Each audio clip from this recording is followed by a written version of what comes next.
Black revolutionaries, distillery owners, Italian fashion retailers, and Motown Grammy winners all share their best stories never before told in any other media outlets on Detroit is Different. Visit DetroitisDifferent.com or download the Detroit is Different app on Apple's App Store or Google's Play Store. Welcome back to Detroit is Different podcast studios and a great pre-game discussion with a guest that you all should already know familiar, and it's been long overdue as he needs to come back, and he will be back, I'm sure, very soon. When it comes to information about Detroit, economics, property, land, taxes, and so many other nuances of things. And then also one of the coolest brothers I know, Mr. Theo Pride. How are you today? I'm good, my brother. You're much too kind, man. Thank you for having me on, man. Yes. I missed the space. I ain't been here in a minute, so yeah. Good to be back, my brother. I know. It's like Jordan wearing the 4.5. You know what I'm saying? It's been a minute. It's been a minute. So, all right, a lot of different things happening. We were discussing some things. I got some ideas and some things I want to get off, and you got some things you want to get off. And I really want to go macro, and then we can get into some of the micro things. Micro things meaning like things on the pulse right now that you should know Detroit People's Platform is working on and advocating for. People should be aware of. It's a lot happening in this public-private partnership space. So to make that clear, a little bit more plain for folks, meaning that I would say really since the 1990s, more and more of the relationship between government and corporations have been getting more and more in bed. So that's something that sounds like you've been hearing from really Republicans and Democrats for a while. But that means that basically services and public expectations and goods that were at one point in time delivered exclusively with the responsibility of the government are now being delivered through government funding or through government partnerships to other people in the business sector to handle these needs. So, i.e., not just Detroit, but I would say probably across the nation, the person that collects your garbage works for a garbage company as opposed to a city or a state or a county or a township. When I was younger, that was all handled through the city of Detroit. And I remember the city of Detroit, trash vehicles, and with this responsibility comes a different level of chain of command of accountability. So the challenge, I would say, public-private, like let's just go garbage, for instance. This is theoretical. If I vote for city council and a mayor, an executive, to handle things like garbage pickup, right? Waste and things like that. Now, if things go left, things are not correct, I can, challenge them. They have a platform where they'll have space for public comment. They should have an open door policy at certain times. I can go on record, and also, we can vote them out of office. Now, if the government awards a contract to handle the trash pickup to a business or a company, like most people are having trash picked up through, if that company, skips a block or has a driver do something or just misses out on certain things, it's the only recall is still to contact your elected official, but your elected official is like, whoa, I didn't even know that was going on with that company. Let me contact them. It's more in the break and not a direct chain of command. Now, can the government officials say, hey, I'm going to call the president of that company to come down here and be at our next meeting and talk to the residents directly? They could, but it's private sector. The president of that company can say, hey, I don't like the fact that y'all been owing me money for so long, so I ain't coming nowhere until we are paid up in full. This is a different dynamic that's come more and more and more and more to life since the 90s. I believe that the foundation of this was laid in the 80s through the Reagan administration and trickle-down economics. And I know that's a federal policy, but federal does impact a lot of local. So, surprisingly, for a lot of people, it's like I'm talking a whole lot more right now than Mr. Pride. But Pride got all types of sauce to add to this discussion. But let's talk a little bit about that relationship, and it'll be a ground to talk about everything we're about to discuss. For sure. Just to kind of back up and kind of give a little bit of history on that. Absolutely right. contemporarily, we see this relationship between private business and public, right, government becoming more and more intertwined. Yes. For most of the 20th century, that wasn't the case, right? What we had was a public sector or public government where their main focus was to provide public investments for the public good, right? So to create resources that were accessible to everybody, no matter if you were rich or poor, right? That's what public goods are for, right? What happened was, right, and you look at from 1940 to the 1970s, so-called New Deal era, right, where labor had pushed for more progressive policies and so forth, right? And what you did have was a government that was more responsive to working class needs. And so government kind of shifted in that way. And right, there were more investments in public goods. This is where we see the rise of Social Security, right, other progressive social programs, the rise of the social safety net in general. Where you accessed, right, those public goods were typically at the local government level, in municipalities, in cities. So from 1940 to 1970s, right, you've seen the rise of cities receiving funding from the government, from the federal government, right, to provide these resources for citizens. So you've seen affordable housing, you've seen health care, right, you've seen education, libraries, parks, and so forth. For example, we can use Detroit as an example. Right, we had our own public hospital here. We had Detroit Receiving, which was a public hospital. If you were a resident of the city of Detroit, you could go to that hospital free of charge, right? But what happened was in the 1970s, you had a retreat from that, and it was due to a lot of kind of complicated reasons.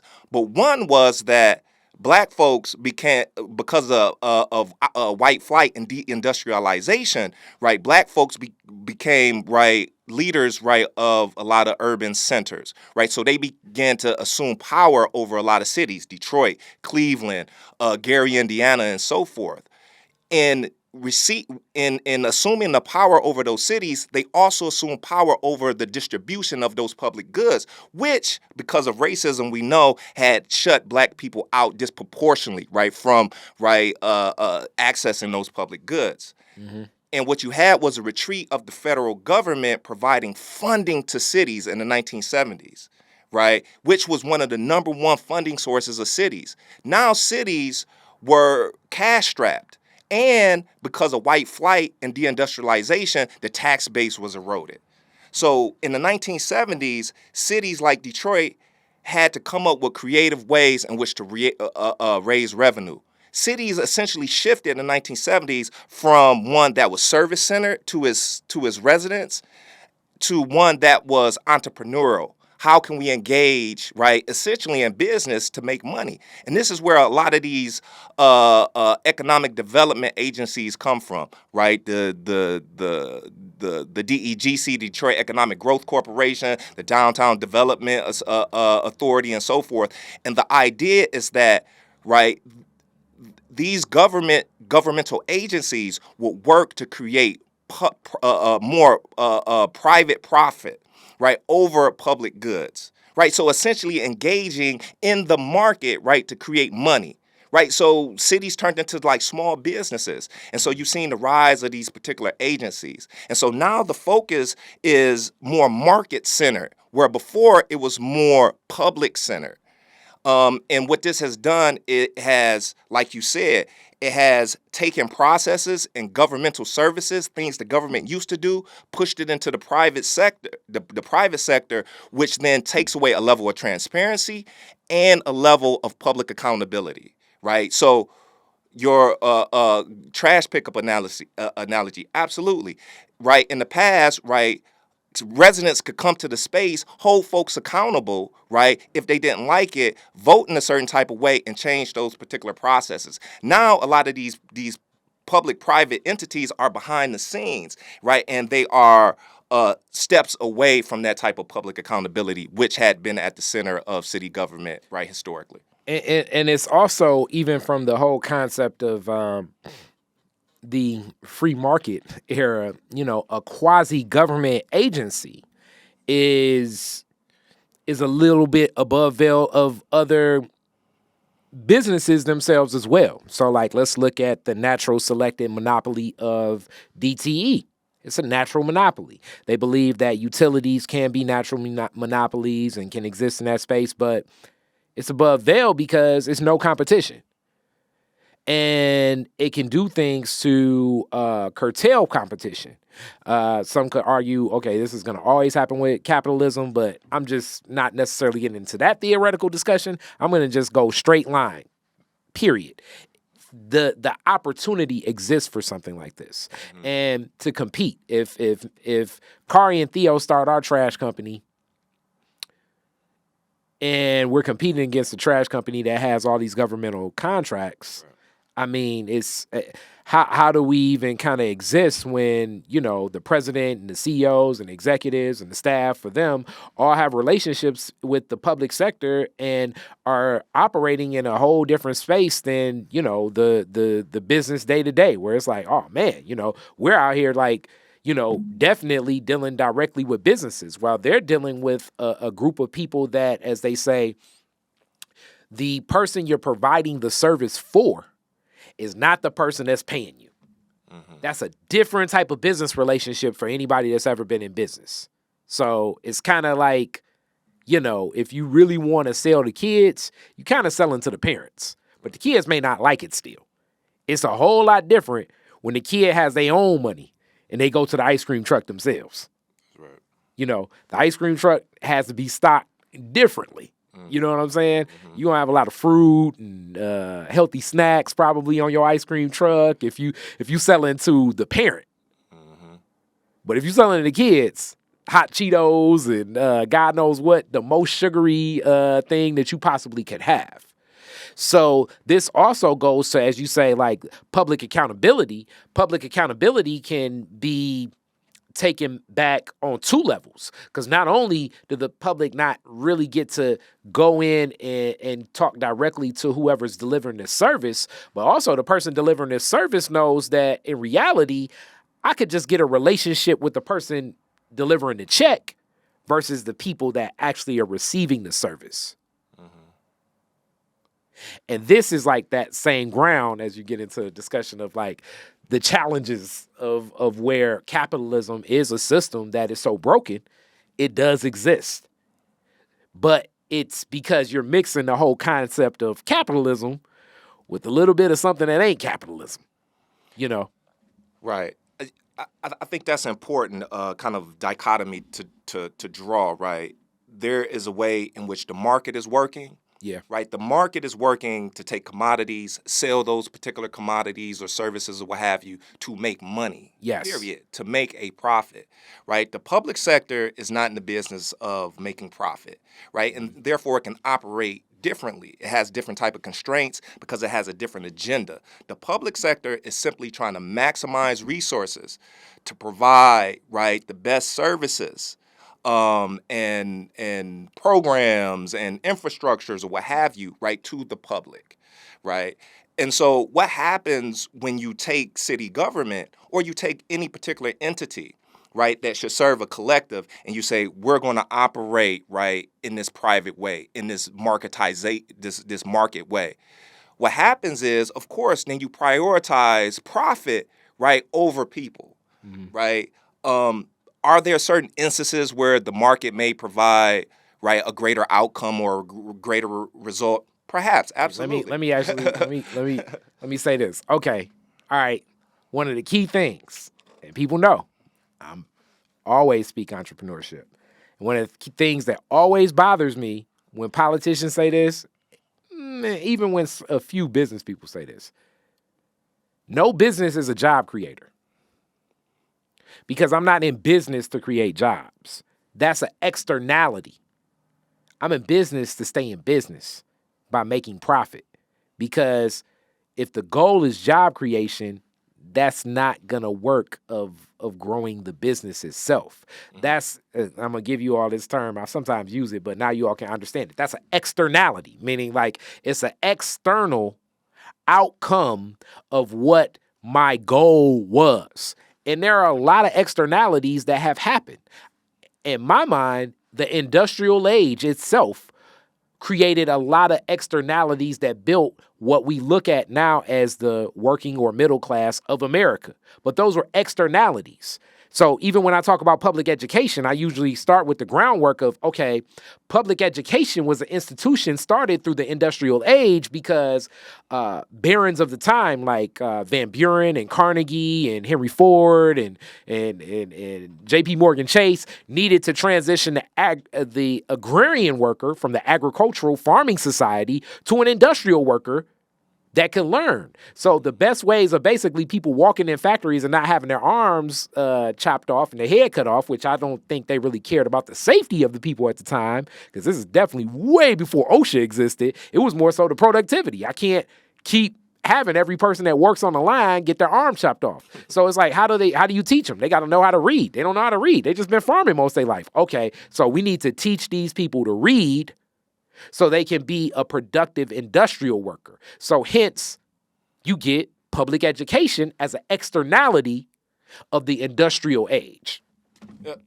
Absolutely. And I think that in focusing on the whatever type of benefits, right, that private processes and private market profit-driven processes bring, a lot of the good stuff is probably externalities, Yes. right? But with that being said, right, the market may be good for something, right?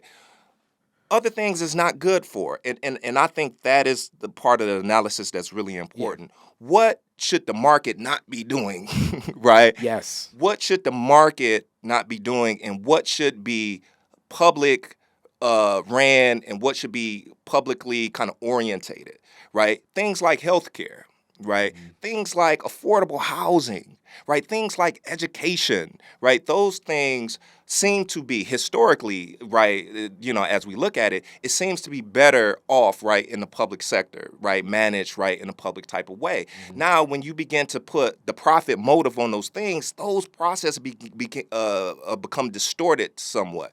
We can just look at affordable housing, right? So we talked about the DEGC and these public-private partnerships. The DEGC is essentially the Economic Development Corporation of Detroit. They handle all things economic development. And what the city has done, and not just the city, right, our society, our government, what they have done over the last 50 years is essentially slide, right, the creation of affordable housing to the private sector. So you guys, right, handle the construction and the building and the provisions of affordable housing. Which let me step in. Hence, you get, this is more federal, but it definitely impacts cities like Detroit because there's a lot of money going through there. But you get operations like HUD.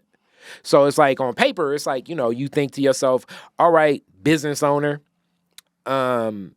we will, as the federal government will subsidize, meaning we will cover the costs that are missing from these low income, as they always say, residents. So you think that you should get $2,000 a month for rent for this apartment.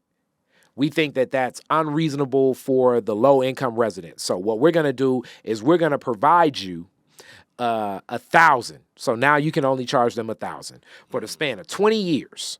So we're going to allow you this program where you provided that for 20 years. So on paper, it's like you think, okay, that's a good deal. Like, and I'm just going in good faith. You think that's a good deal. That makes sense. The property owner gets what they're supposed to get. The low income residents gets what they're supposed to get, and it's all a clean and fair deal. Then the process starts. And then you look at some of the ways that these apartments are upkept. And this is back to that quasi-governmental agency. I have no necessary accountability to upkeep this apartment space because, what's holding my feet to the fire? I'm already getting thousands of dollars every quarter from HUD, no matter what. Mm-hmm. Technically, if I budget to make improvements here or there, that's cool, right? Then that 20 years gets closer to getting up, right? You get to about year 18, where now it's no longer needing to be a HUD property, but it's in prime real estate. What are you going to do now? You're basically going to now kick out everybody that was in there that was HUD, and now you're going to get that elevator working. You're going to bring in new stoves and refrigerators. Mm-hmm. You're going to remodel floors. Mm-hmm. You're going to actually get a property management company that does respond. No more bed bugs in the apartment space no more. No more roaches, no more mice. You know what I'm saying? The person that has, you know what I'm saying, a pit bull nursery on the 7th floor now no longer is there, you know, because now I can get to action of really being in business with this apartment space. And then I go across the street to my other apartment and I say, hey, can I make this one a hood one now? Yeah. And the same thing starts happening. This is things that we've seen. These are realities not just in Detroit, but Philadelphia, Cleveland, Akron. I mean, just name a city where it's predominantly black or brown folks. Mm-hmm. This is what's happening. Absolutely. And right, just to zoom back even in a more kind of macro way, when we look at some of these conditions, right, nationally, in terms of housing, we're in a housing crisis, right? And we have been for a while. It's just been exacerbated, certainly over the last, let's say, 5 years because of, you know, private equity and the rise of... Let me keep this real. Me and my dad been talking. I want your ideas on this. This is Kari Frazier economic theory. So Theo's getting this one fresh. To me, the housing crisis at this point, though as they'll say in economic terms, the bubble hasn't burst yet. The bubble has not burst, but the one that's coming will be worse than what happened in 2008 that I really do think was a depression, but it just was labeled the Great Recession because economists don't want to scare people into committing suicide. And those people that committed suicide were people that felt as though the wealth they had was more of theirs than I think inside of the financial markets themselves, right? But I believe that this problem is a direct result from COVID-19. One of the things that happened during COVID-19 is that in shutting so many things down, you shut down so many of these office buildings, right?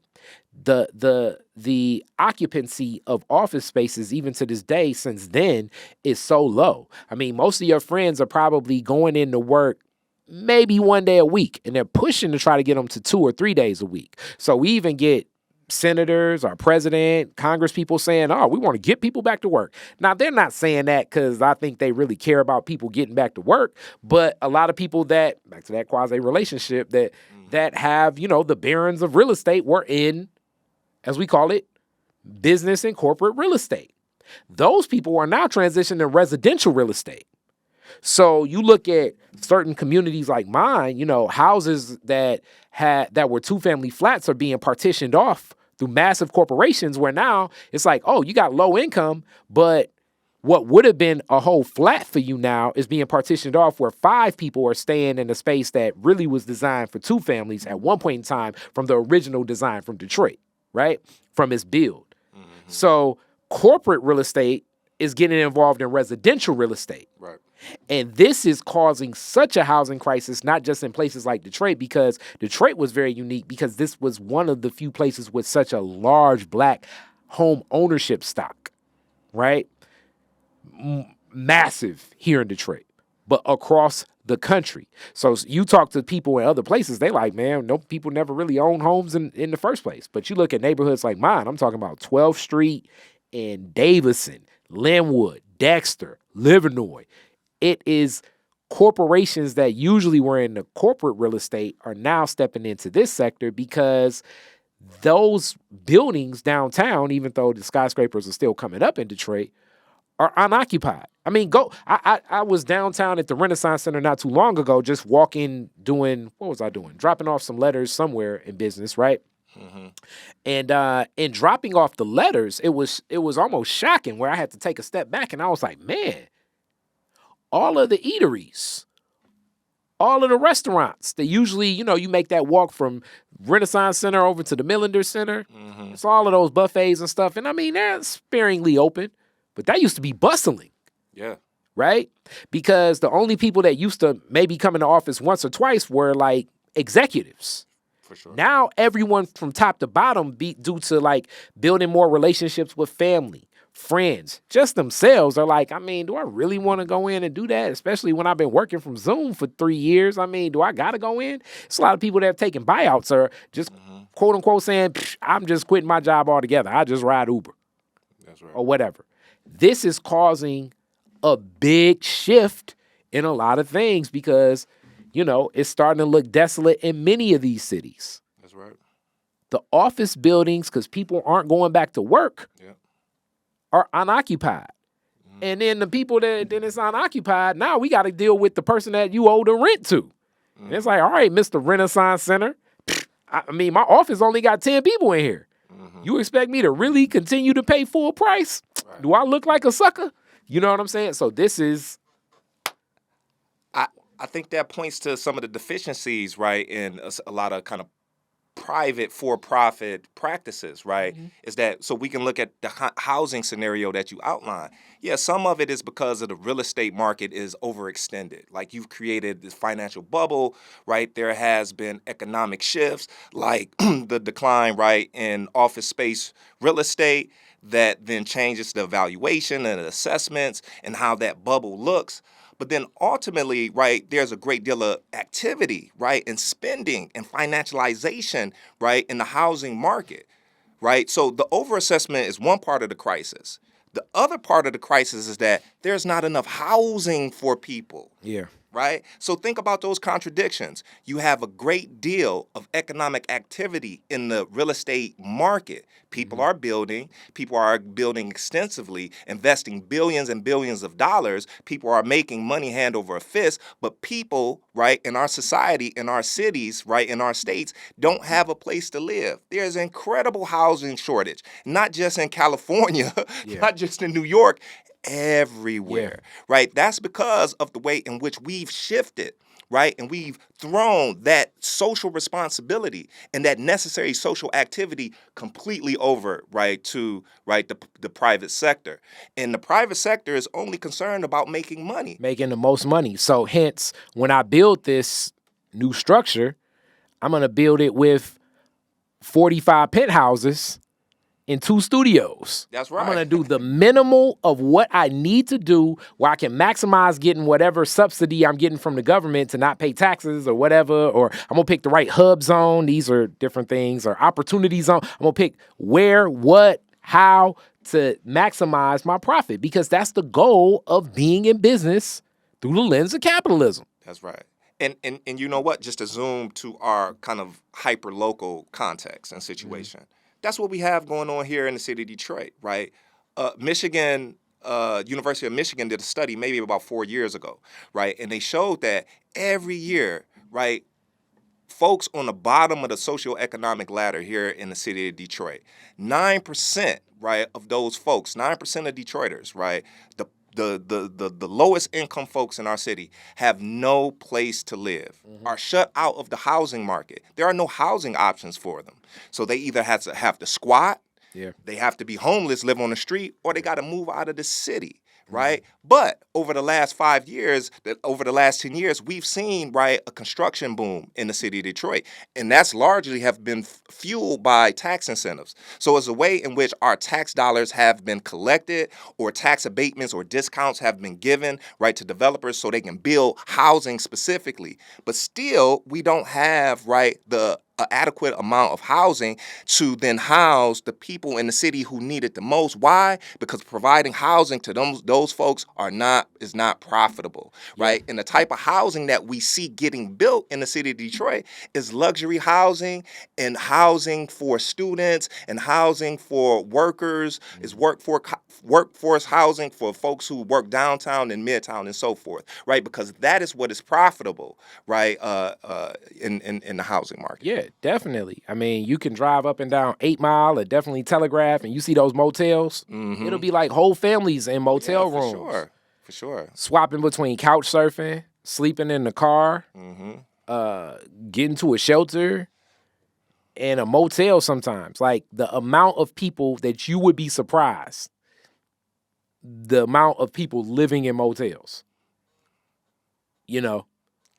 And yet and still, and the tragedy of that is that as, right, a local municipality, right, as Detroit city government, we mobilize, right, the power of city government to handle those issues, right? So through tax incentives to provide affordable housing, right? But again, right, those public-private partnerships, we hand it over to that sector, right?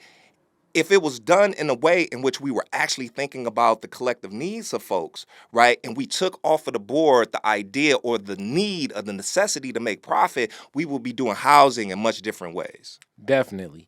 So that brings us to what's current. What's current? So now it's all types of stuff happening.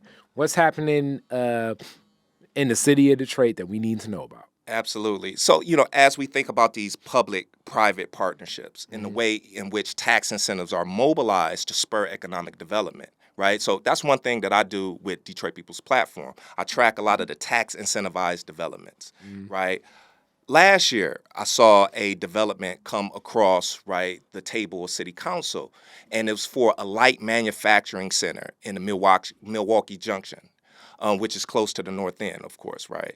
And it was for about $23 million. They was asking for about $12 million in tax incentives, which covers about more than half of the project. And that's somewhat typical of a lot of the projects that we see in the city of Detroit that's a little bit larger, that about half of the project is being financed with our taxpayer dollars. So now let me put on my business hat, and the argument is that the barriers of entry of doing businesses in the city of Detroit lends itself to you need to incentivize it with taxes somehow. And that way you can bring business here. And by bringing business here, you're bringing tax dollars here. And also, here we go, you're creating jobs. But continue. Absolutely. And just to kind of piggyback that point, that's really the tax revenue model of the city of Detroit, right? They forego property tax, which is traditionally, right, the number one revenue source of any municipality, right, to then, right, create revenue through job creation, through income tax. So it's to give up property tax to get income tax. Income tax is actually the city of Detroit's number one revenue source. But back to this development. So you have this light industrial development right near the North End. They're asking for about $12 million in tax incentives. It gets approved, right? They promise jobs. They promise economic growth, right? The activation of unproductive land, all of the type of, stuff that you typically hear with these type of developments to sell it. So, right, typically DPP, we track kind of the bigger developments that may come with a community benefits agreement, right? So in the city of Detroit, we have a community benefits ordinance. If the project is over $75 million, right, and it takes about $1 million in city financing, it triggers, right, a community benefits process. I want to put a pin in that. We're going to come back to that, but continue. Right. So this project, of course, falling under $75 million, did not reach that threshold. So we kind of dropped it. Then we see this project come back across the table in December. And what it wanted to do is transfer, right, the tax incentive packages that they had already been approved for and essentially sell it.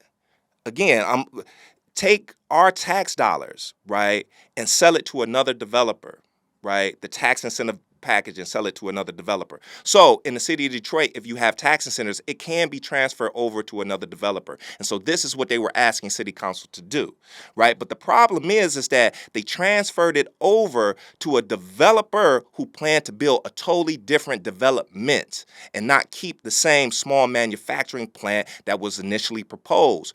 The new development was for a $210 million EV battery plant. Now, notice how the specs change now. Now the project is way above the $75 million threshold for the community benefits agreement, right, to be initiated, right?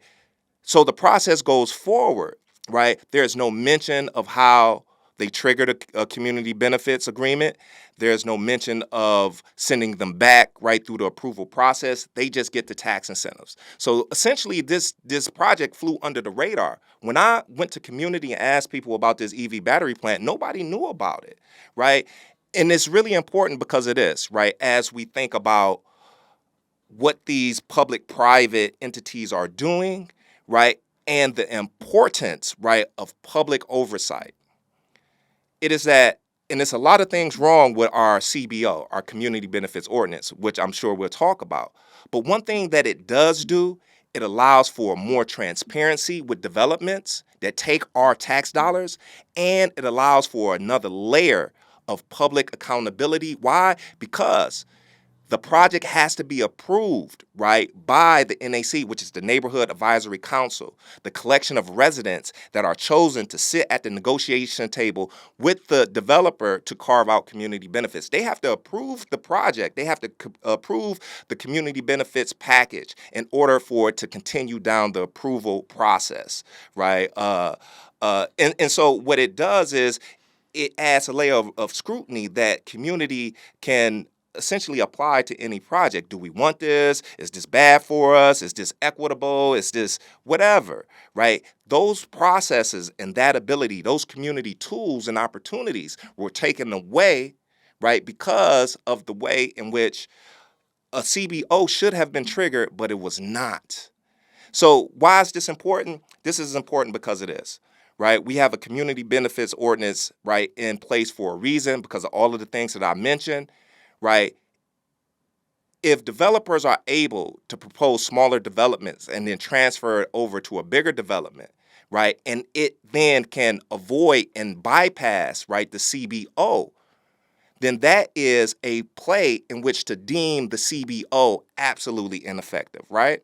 Because that's the play. If you want to bypass the CBO, that is what you would do. And so therefore the CBO means nothing.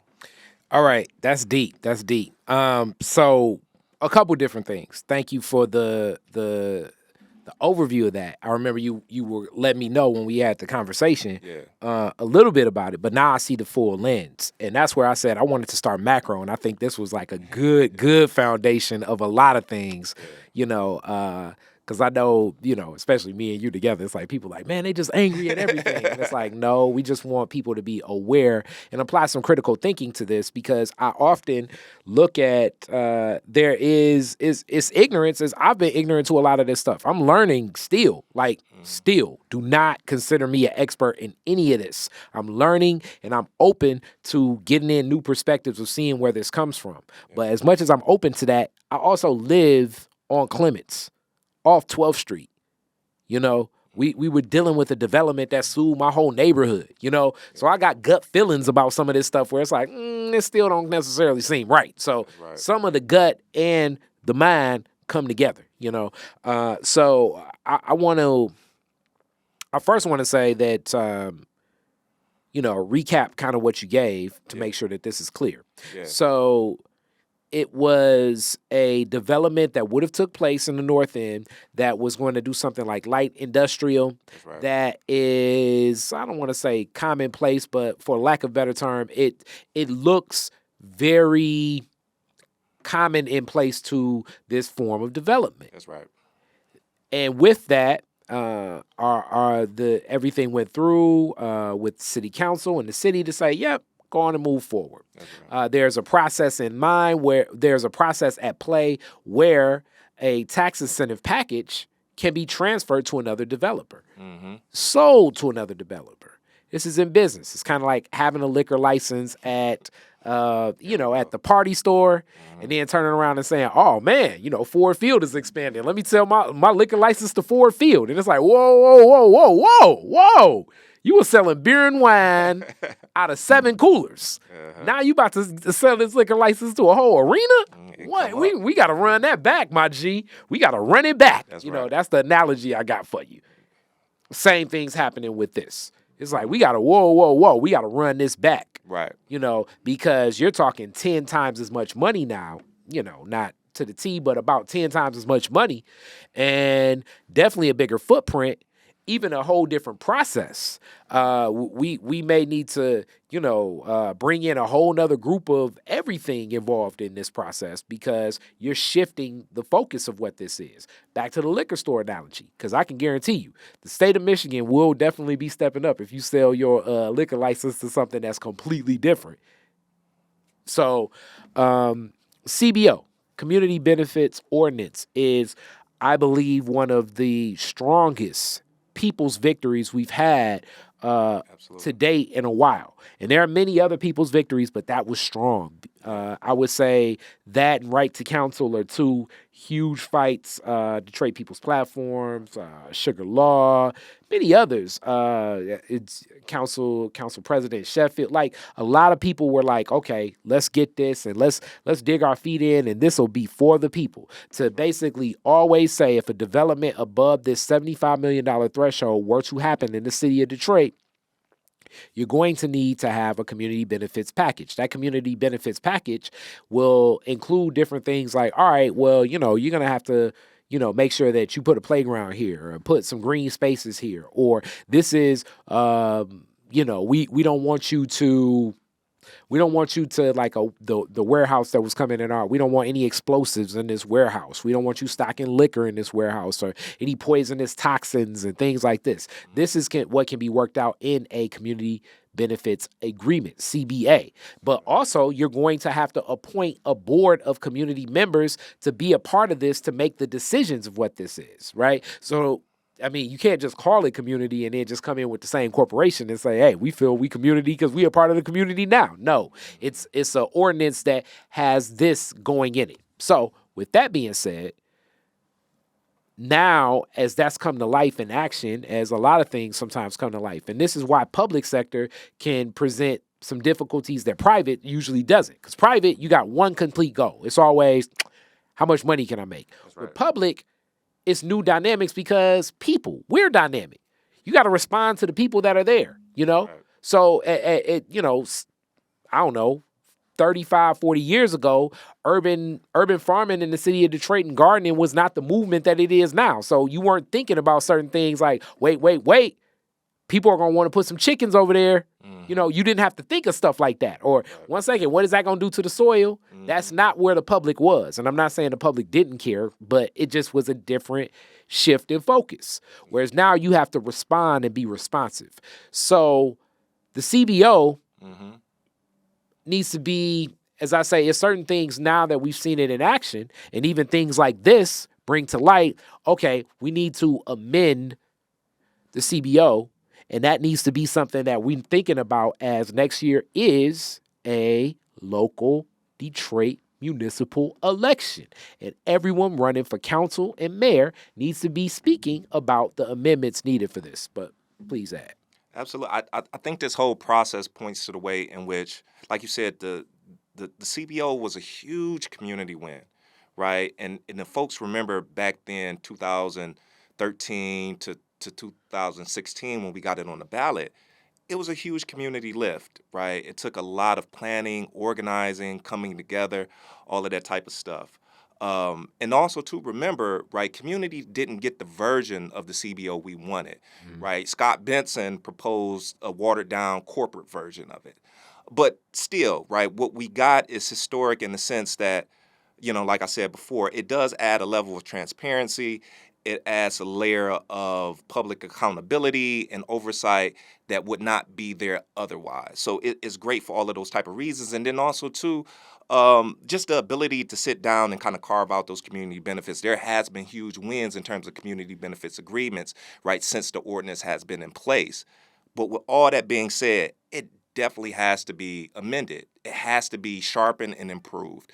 And I think the process points to that I just outlined with the transfer of the tax incentives, the way in which we got to tighten up some of the language. How can this happen? How can a huge $210 million, right, EV battery plant sneak in through the channels of approval, right, grab tax money and not go through a community benefits process? If anything, right, this is the type of project that should be going through a community benefits process, right? It is huge. It's taken a lot of taxpayer money, but then also, too, the environmental, right, issues and concerns that are attached to a project like this.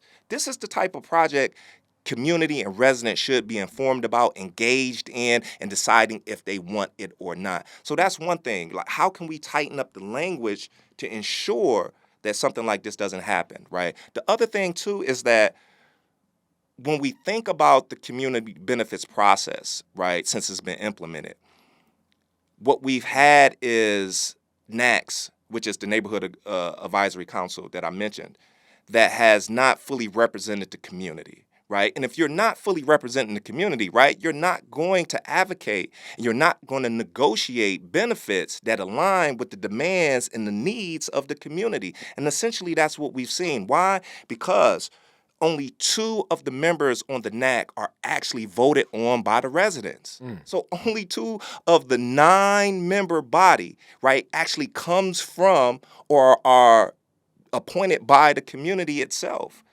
The rest of, right, the NAC is appointed by mostly, right, the administration, right, through planning and development. They get to appoint 4, and 3 are appointed by city council members, right, the 2 at large and whoever the city council member is, right, where the development is, whatever district it is in, right? So that needs to be adjusted, right? There needs to be more democratic control over the process by allowing residents to select more people, right, to the NAC, so it's more representative of the community, right? If you look historically at community benefit agreement processes, it's been a community strategy, right, that's been used all across the country for a couple of decades now. But when you just look at that practice for what it is, it has always been dynamic because those who are doing the negotiating are incredibly invested in real community outcomes, right? They are representative of the people, right? And so if you get folks who represent the development world or the political world or the power structure, of course, is going to skew, right, how those benefits look. And that's what we've seen. We've seen NACs who are loaded with a bunch of developers, right, and political operatives. And I'm not being hyperbolic, right? Go back and look at the NACs, right? Chris Jackson, who was a developer, he was, right, a member on the District Detroit. Also, too, this past one with the Water Square Hotel, Richard Hosey was on that NAC. So it's always filled with a bunch of developers and political operatives, right? The other thing, too, is that considering that part, right, like who gets to appoint what person on the NAC, that's problematic. It needs to be more community centered. But then also, too, no matter who you are appointing, right, if there is a conflict of interest that undermines true community benefits, that needs to be addressed. And that's another thing that needs to be addressed with our community benefits ordinance, right? The conflict of interest language is too ambiguous, right, and too lenient.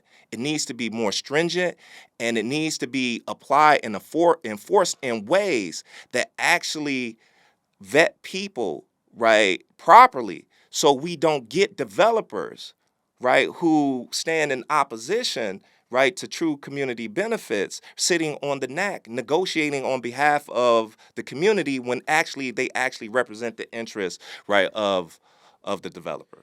Definitely. Yeah, because and I definitely completely understand what you're saying, and I think developers should be involved in the process, but in the capacity of like an expert advisor, to just give perspective on certain things, because there are things that a developer would be privy to about, I don't know. Right now, one of them classic DTE challenges I'm dealing with is that they're moving my meter outside, and they seem to have hit a water line. It's now causing my whole street to get our street dug up almost. And it's sad because, my landscaping was just done for the Detroit is Different studio. People have been like, man, this is fly. Shout out Maceo for doing it, but it's going to be mud in front of Detroit is Different probably for about 2 years because the meter's being moved outside. Developers have understandings of things like this, but I think they could serve in more of an advisory capacity. It would be like if people know I'm obviously in the production studio business, you know what I'm saying? So I know other people in production studio business as well. So if the community were to appoint a production studio and grant, I don't know, $25 million, I probably know people involved in the project. And if I sit on the board, do I believe I could serve in good faith of community and this? Yeah, I believe I could, but I think that it would just be better to just remove me from the possibility, hence the conflict of interest, and put me more in an advisory capacity for something like this to happen. Because from the community standpoint, it's like we need to give people access to a studio, right? From the production standpoint, I'm like, well, to get the right people, you got to pay them the right stuff and you got to get the right equipment. And I'm thinking of a whole lot of other factors that are not what I believe a resident would be thinking of. But I think that I would serve in a better capacity to provide information and knowledge to the community to say, okay, look, if you start a studio with this type of equipment, I think what's going to happen is it'll be here, whereas with that, it'll be there. And then the community can make their own decision because it's going to be a part of the community, especially if it's going to use community tax dollars. Because I think that's one of the biggest caveats in these discussions about public-private partnerships. Like Little Caesars Arena is owned by the city of Detroit, but we as residents of the city of Detroit don't think of it that way. Right. If you're going to use my money, I deserve a say in this. And you know, my argument's always that if this is such a good business deal, go to a bank and get the money. Absolutely. But if you're coming to the city to get the money, now we're interacting with the public. So the public does have a say because that person's a lender. Because I can guarantee you this, if you go to a bank and want to do something, almost every move you make, the bank is going to be caught. You know what I'm saying? Them loan officers going to be pulling at your coattail like, hey, what you doing over here? Exactly. What's going on? Hey. And the city is not getting that same type of reciprocity. Hence, I believe because we own Little Caesars Arena should be doing a lot of events for, and I know they do some things, but like open camps for young people and things like this, because this is the type of stuff I'm thinking of as a resident. But as a business owner, it's like, man, the liability of bringing all them kids in here and all of that stuff, they're thinking of a lot of other factors. Right. So just throwing that out there. You know, but absolutely, everything you said, absolutely correct. But what you said about, right, having developers in a kind of advisory role, that points to another issue, right, with the CBO, is that community enters into a huge power disparity, right, with the city and the developer when they engage in the community benefits process, right? Mm-hmm. They aren't armed with the same type of technical skills in terms of money, in terms of, it's just a huge power disparity, right? And so they are expected to sit down with these real estate experts, these financial wizards, and understand the details and the minutia and the nuances of all of what's going on and craft a community benefits deal, right? And a lot of times the lack of experience and the lack of knowledge, of course, puts them at another disadvantage, right? So it's easier to bamboozle them. I mean, you can definitely be exploited with the right level of propaganda. And I mean, this Detroit is different. Bullshit. You can get bullshitted if you don't know. And I've sat in rooms myself and been bullshitted. And then I go in another room and the person's like, what are you talking about? Exactly. You know, here's the classic one where I was bullshitted. I'll give you a classic one. At one point in time, it was like, oh man, we can lower car insurance in the city of Detroit because basically the main thing that's happening is the car insurance company charging you all this money because of the health benefits and all of that stuff and what's going on with health. So Detroit in Michigan itself is one of those places where if you're hit by a car and in a car accident, you're going to be covered if you need to go to a hospital. It's a lot of people that don't have health insurance in the city of Detroit, right? So if you remove this whole concept of like, okay, now you were in a car accident and you don't need to go to the hospital, yeah, your car insurance will probably be, I don't know, let's say like $25 a month, right? But now think about all the people in the city of Detroit that don't have health insurance. That's right. What's going to happen to them? But me wanting a lower insurance rate and seeing all the charts and what would happen and under the whole guise of this, it was like, yeah, that does make sense, you know? Mm-hmm. But then I got to think about my community. I can only imagine how people will be sprawled out on freeways, the amount of accidents that happen. That's right. Dying from like probably like a common car accident, but it's like, damn, I don't have money to go to the hospital. My head hurting, but so I'm going to just, you know, I'm going to wait on my homie to pick me up, leave my car here, you know, hope I don't get that ticket and get towed away. And then I'm going to just go to the crib and go to sleep. Homie done died in his sleep. Right. You know what I'm saying? Yeah. But I was bullshitted with that. It was like, oh man, you know, it's the medical industry taking advantage of people and all this head stuff and da-da-da-da. And it's like, I was falling for it. I was like, yeah, I agree with it. And then I had to talk to a person that's like, no, this is why this law exists. That's right. And you know, when people present themselves as experts and you know nothing, that's your starting point, like it's hard to kind of refute the facts Yes. that you hear and the information that you're hearing because you have no reference points, you have no understanding of what's going on, and a lot of times this was going on with NAC members, right? They come into the process, they don't know real estate, and so it's this huge knowledge gap. And so one thing that needs to be done is that knowledge gap needs to be filled. And so part of the ordinance needs to mandate, right, that technical assistance is provided, right, to NAC members, right, to get them up to speed, and then also to help them to negotiate, right, the best benefit package. But to me, that technical experience is you're an advisor now. Hence, like in most cases, like big cases, you have expert witnesses, meaning they're experts on whatever it is in like court. You know what I'm saying? But they don't step in and say what it is. They can't assume the role as a judge just because they're, I don't know, anything. I mean, hopefully you don't spend too much time in court, but if you ever go to court or something, like, you know, expert witnesses sometimes come in and that expert witness can speak on like something as simple as like, okay, you know, phone tracking or something, you know?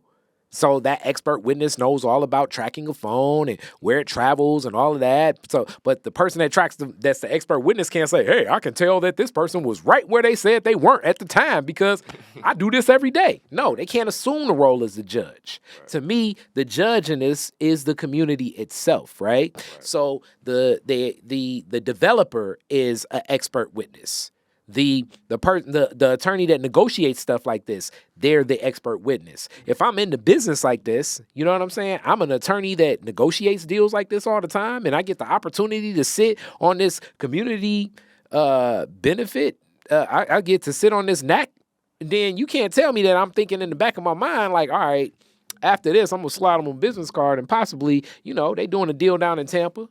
They doing some deals in St. Louis. You know what I'm saying? I don't mind punching, I don't mind getting some sky miles, getting some money in. That's exactly how I'm thinking. If I live in the community, my only interest is the community. Hence, the community group, community benefits agreement. Absolutely. You know? Another thing to mention, too, is just so viewers can get a kind of real sense of the objective process. It is that the city is not a neutral party in the whole process. They would like to wait. I'm gonna go there. I'm gonna go there with you. You don't even have to present that hard. Yeah. Let's go back to the beginning of where we started with. Yeah. Let's go back to the beginning of where we started with. You don't even have to go all the way there, but we're going to take you back. Rewind. Start this whole thing over. We were talking about private-public partnerships. There we go. That's where I was So, That's right. If the public is now having to be in business, that's right, then it's not as public as it once was. That's right. The public has interest itself. And let's not even make it so nefarious and like they want to buy mink coats and fly around the world and stuff. Let's just say straight up, I need these deals to go down so I can hopefully get this next deal so we have enough money because I'm going to go to now the private business and say, look, man, we behind on the garbage deals using the same analogy. So I'm thinking, can you hire this garbage company because they're the city's garbage company and possibly, now we can be a little late on our invoices a little bit? Because this starts happening when you start thinking as a business person. This is negotiating. And some people would say, okay, that's not clean business, but this is business. It's always things like that. Because now I have an interest in making sure that we can function because I need to bring money in. Because this ain't the days of the New Deal. That's right. Federal money ain't coming to the city. That's right. This is a business itself. That's right. So I need to make moves. So I'm not thinking to myself like that person that's in the community. I'm thinking, yeah, you need to make a lot of money so you can keep making money and keep doing deals here so we can keep going off of whatever we getting that little bit of income tax or whatever else can be done and work whatever side deals so we can possibly get the opportunity to do more business with you. That's right. So the cities, I think, put positioning some of these deals is more so saying, please do business with us. Right. And we have tax money for you to do business versus, as we call it, a good business deal, we always say is an arm's length transaction. So arm's length transaction is basically like my arm extends the same length as Theo's arm and we shake our hand in the middle. If I'm doing this, then I'm reaching for it. That's right. And the business people know that too. Hence, it's like, wow, you doing all of this? So, yeah, I mean, I guess. I mean, you threw all of this, you sweetened the deal this much. I guess. That's right. So you mean to tell me you going to build our stadium? We ain't going to have to pay no taxes. And even if we can't find the people to build it because the people there don't know nothing, we can just pay a fee. And you willing to even waive that fee? Yeah, who ain't doing that? Mm-hmm. I don't even know if that's business. And that's always my argument about the capitalism thing, because I don't know if a lot of business is going on. It's a lot of corporate welfare that I see across the United States of America. That's exactly what's going on. Absolutely. And beautifully put too. And that's really what I tried to communicate in that kind of opening, kind of historical kind of account of how we understand the emergence of these things, is that cities now function not to promote the public good, but cities function to largely, right, promote private profit. How can we make businesses more money? And they're like, I'm open for business, right? Here, come here. That's how they attract businesses, right? In order to stimulate economic development. Come here, you'll make the most money here. You'll get the better return on your investment here, and so forth. But just to kind of nuance kind of that process here in Detroit, right? And so when we say it's the city, right, doing these type of things or kind of leading the way, right, really what we mean is the administration, right, in our strong mayor structure. It is that when we look at our authorities or we look at our economic development corporations, those are arms of the administration, right? The mayor gets to hire everybody there, appoint people to all of the boards. Those are really extensions of the administration. And so when we think about these economic development deals, really they are deals that the mayor wants. They are the mayor's deals, right? And so about time that developer comes to the table and sits down with community to hammer out a community benefits package, right? The city has already made a deal with them, right? They've already created a package. They've already agreed upon a set of returns and the dynamics and the specs of the development. So the deal is already done with the administration, and they are already invested in the success and the development coming into fruition, right? And so that's why, right, the city, right, really the administration is not a neutral party when they come into the space, because that is their deal. That is their deal that they're fighting for. And then I guess this is where we get into, and we closing out soon, but I know this is probably going to definitely spark a whole lot more. But just given the full lens of this, that's where someone could also argue, okay, well, I was voted for by the people. That's right. The people trust my decision making. The people have seen my track record, you know. So when I make these decisions, it's on behalf of the people. And for people to know, this is really one of my key points. It's that I want to inform people so they have more knowledge to make better decisions. Now, it's very tough to engage a populace that's more learned, but I want people to know what these processes are, because that's how a lot of people have moved. Even a lot of people I love and support, and those that I don't. Mm-hmm. So I'm not even necessarily like admonishing any one per se, but this is where the system is. So here's a quick one, just short classic Kari story. I know we at the end, but like even this past weekend, I was it's a judge that's running. And usually I sign any petition. So if you got a petition in Wayne County or Michigan, Kari Frazier will sign it. Because I think even if I don't agree with it, it deserves to be on the ballot so people's voice can vote on whatever it is. You know, I'll sign the petition and vote against it. That's who I am, right? So before I was given a petition, when I always ask sometimes when a person's running for something, give me an example of who do you think effectively does this? Who's an effective judge? Gave some good examples. Then the next question that I have, especially when it comes to judges, is how do you feel about appointments? Because many judges are appointed. And the response was very political, but it's still so real, because I don't know if people understand this in our system. It's like so many judges are appointed, and the one thing that we know in our electoral system is incumbency is so powerful. Yeah. Meaning, like, if I appoint this judge, chances are that judge is going to be there for forever. That's right. Especially because judges usually run together in slates. That's right. So even if they don't really like this other judge, it's like, I want to keep my job, and they like, I want to keep my job. So, so we have this same discussion. So bringing it back to the whole concept of like the empowerment and how people feel, back to that root of, if the people voted for me, aren't I supposed to make decisions on behalf of the people? So this is more, this is a deeper, like, I guess, philosophical discussion itself. How does representation look?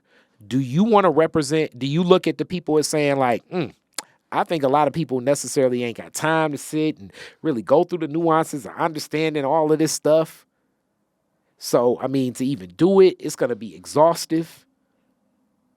But I know what's going on, and I think I know really what's best. And the reality is, I think it's a little bit of both no matter what. Right. But I'm always looking to extend empowering with knowledge, and that's where I love all of your appearances. So if you haven't watched every appearance of Theo Pride on Detroit is Different, please go back and watch it, because he's given a lot of game to me and others about how this process works. And I believe if you know more about the process, we're going to end up with a better process for everybody, even the person that wants to take advantage of the game. If people knew more about it, you can play better. Absolutely. Everything you said is beautiful, right? And I think the key to what you said is understanding how the process works. Yes. And thinking about the democratic process. Now, if you don't know, right, then we are being deceived, like, in terms of how we think things are functioning and so forth. But once we have information of how something is working, now we are armed with proper knowledge to oppose it or to consent to it. And that's really what this is about. Yes. Like, this is to say, this is how local government is working. This is how economic development works in our city. Do you agree with it? If you agree with it, then fine. Keep voting the way you vote in terms of reproducing kind of the same actions and the processes. Now, if you don't agree with it, now we need to think about, how does those processes look different? Yes. Who do we then put into, right, the driver's seat to then implement and institute and create the type of processes and the type of outcomes now that we want to see? And that's really what it's about. And to kind of just wrap up, and to kind of reach back to what we were talking about in terms of those macro processes with public-private partnerships, it is to say that, what is the role of city government? That right there is always going to be one of the questions. So if you ever have the joy or the frustration, but I think it's the joy of meeting a libertarian that really talks that libertarian stuff, and you talk to them for forever, and it's a couple of things in those debates that you sit and you say, I follow. And there's a couple points in those debates where it's like they don't have an answer for what you have. Yeah. What's the role of government? And what role do they play in our everyday lives? And then it's like, then you get into it becomes difficult, because even the DTE debate, like, okay, if anybody can start a utility company, and then it's like, who's going to control the power lines? You know what I'm saying? If Theo got DTE and I got Theo Pride energy, and then our other neighbor got, our cousin's energy. You know what I'm saying? Like, what's going to happen, and how does that connect? There are some needs for public spaces. That's right. Right? But if there's not, if the structure has created a system where the resourcing of these public spaces needs to go out to other needs to extend itself, what does that look like? I personally think that the corporate partners pay more in taxes. That's what I think. And I think that that's just going to become a role. Now, this is where the other argument comes. Okay, if you charge them more in taxes, then they're going to go to other countries, or that's going to roll down the hill and come back to you. That's a risk that I'm willing to take, because this risk that we're taking now and what's become so exhaustive, I feel like it's impacted the quality of life of communities like mine, where I love over here, but so many people feel trapped over here. That's right. I'm not leaving, but so many people wish and pray that they could. And even where they leave to is still in America, and they only there till the same things happening over here are happening out there. So I personally think that corporate partners need to pay their fair share. I think that our city should empower residents, and that's going to attract businesses, because the number one thing that all of these business people say, the toughest thing to find is somebody that is good for working with you. So if you create a place where people want to be, you're going to have the good workers, and the business will come from that, because we want to be where the good workers are. That's right. That's what I think. As opposed to trying to attract them, reverse the game. I think you said it. I mean, that's my perspective too, right? I think that as we talk about the role of government, what we see in our local government is an entity that has devalued the city of Detroit, right? They have said that, right, our tax base is eroded, our property values are low, we have massive blight, it's hard to do business here, and so we have to give away the baby and the bathwater and everything else in order to attract businesses and stimulate economic development. And so that's where a lot of the corporate welfare has gone, right? But at the same time, as we create these structures that create more profit for businesses to set up shop in the city of Detroit, we may have attracted some businesses. We would be lying to say that downtown doesn't look different, that midtown doesn't look different. We see the investments down there, right? But it has not reached the neighborhoods, right? And the reason why it has not reached the neighborhoods, because of the way in which those spaces are not public. They are private. And so they get to decide what parts look nice and what parts get invested in and so forth. And so the other part of it is this, is that when we do start to focus on public investments, right, that says that, right, we have investments in schools and libraries and parks and public education and healthcare and affordable housing, these type of things. And when you look at city planning, those are the aspects of community building that actually attract people, right? Commercial activity is one thing, but those things come because they are chasing the people. Right? So like you said, it's a way in which to reverse it. It's a way in which we can focus on the public investments, create good schools, create livable communities, create strong public institutions and infrastructures. That then attracts people to come here, right? It raises the levels of human capital, the technical skills that people have. Now the businesses come, right? Not because you've given them, right, you've publicly financed 80% of their project. They come because they need you, because this is where the people are. So I'm going to close out with this one. Another analogy, as you were talking, that struck me. So as a business person, it's like the bottom never has no end. So I'm going to give you guys a good analogy here with it. All right. So you could say friend or spouse or whatever, but let's just say friend. All right. Let's say you're the kid in school that's not the cool kid, right? But you got a lot of money. I want to say this was like an 80s movie where a guy like bought his girlfriend or whatever. What's that? Patrick Dempsey or whatever. I want to say like he wanted to become a cool kid. I forget what the movie was, but for people that know, you know. And how I remember Patrick Dempsey's name, boy, I need to wonder that. Now, so let's say you're the uncool kid in school. You never hang out, similar to this movie. You never get invited to the parties or nothing, right? But you live next door to the real cool kid. You knew him back in the day. You know what I'm saying? That was your homie. But then you got too strange with I don't know. You started collecting rocks or something, and it's like, I ain't hanging around a rock collector. What's wrong with this kid, right? Mm-hmm. So you and the cool kids part ways. Mm-hmm. You know, from 3rd grade all the way up to 10th grade in high school, right? Mm-hmm. 10th grade, you get a brand new car because you actually got a job. Cool kid don't got a job, right? Cool kid like, damn, I don't really need to get around. And this nerd, you know what I'm saying? One sec, let me get on. He can borrow my other buffs. Right. I can give him some Jordans. Right. You know what I'm saying? Fly. We can make them fly. Because I basically want to roll around in the new ride that this kid got, right? Mm-hmm. So now I'm going to the parties. Mm-hmm. Now I'm hanging out. Now people kind of I walk in the lunchroom. I'm not sitting at the table by myself no more. Mm-hmm.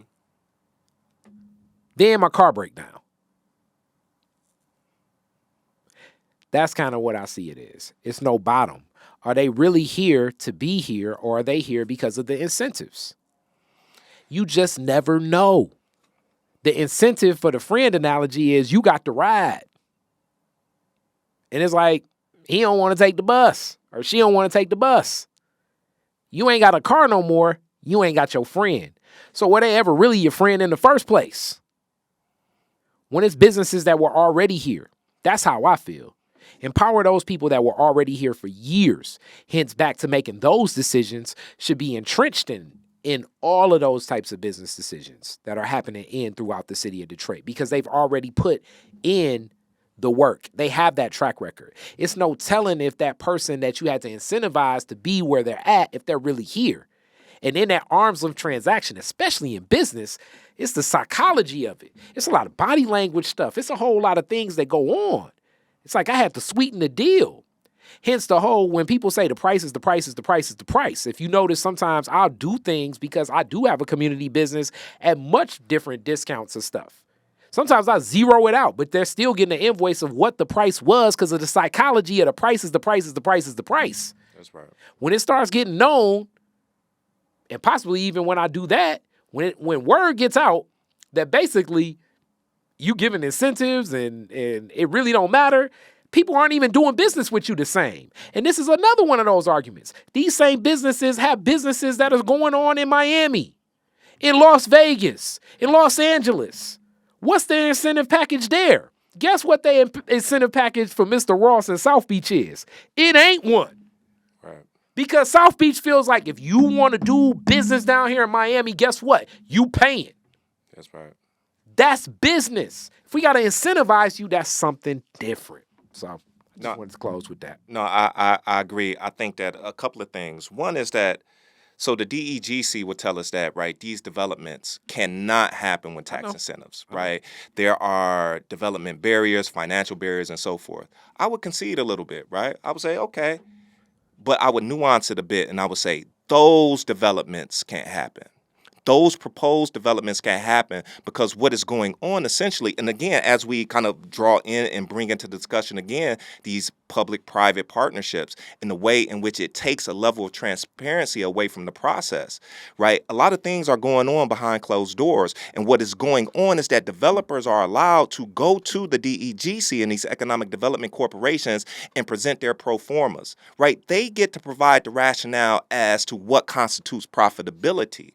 Right. And so, one, that's like me going to a car lot. Right. And I got a certain credit score to finance a car. Right. My credit score is what it is. But if somebody told me that there was an ability for me to get a subsidy, right, to get a coupon to boost your credit 75 points. Exactly. Yeah. Of course, I'm going to go in there and I'm going to shoot higher.